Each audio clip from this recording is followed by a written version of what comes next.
জনপ্রিয় এক মুখ কারিনা কায়সার। সামাজিক মাধ্যমে যার উপস্থিতি সবাইকে হাসিয়ে বেড়াতো, তার এমন অকাল মৃত্যুতে শোকস্তব্ধ হয়ে পড়েছে দেশ। মৃত্যুর পরপরই তাকে নিয়ে বেরিয়ে আসছে নানান তথ্য। এরই মধ্যে প্রকাশিত হয়েছে এই কন্টেন্ট ক্রিয়েটরের একটি সাক্ষাৎকার, যেখানে তিনি জানিয়েছিলেন কেন কখনো কোনো সম্পর্কে জড়াননি কারিনা।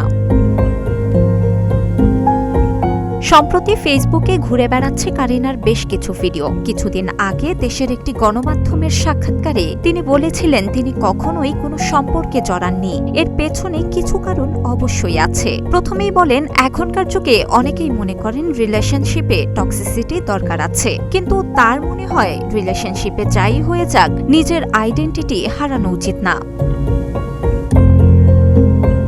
এরপর কারিনা বলেছিলেন, আমি কখনোই ওই রকম মানুষই পাইনি। নিজেকে হ্যাপি আমি নিজেই রাখতে পারি। ভালো কিছু বন্ধু আছে যাদের সময় পাই, কিংবা যখন নিজের ইচ্ছা হয় আমি একা সিনেমা দেখি, আমি একা ডিনার করি। আমার কাউকে এখন আর প্রয়োজন নেই। কারিনার এসব কথা এখন কেবলই স্মৃতি হয়ে ঘুরে বেড়াচ্ছে, আর তার সব কথা সামনে আসতেই আরো ভারী হচ্ছে শোকের আবহ। বিনোদন ডেস্ক, গ্রিন টিভি ডিজিটাল।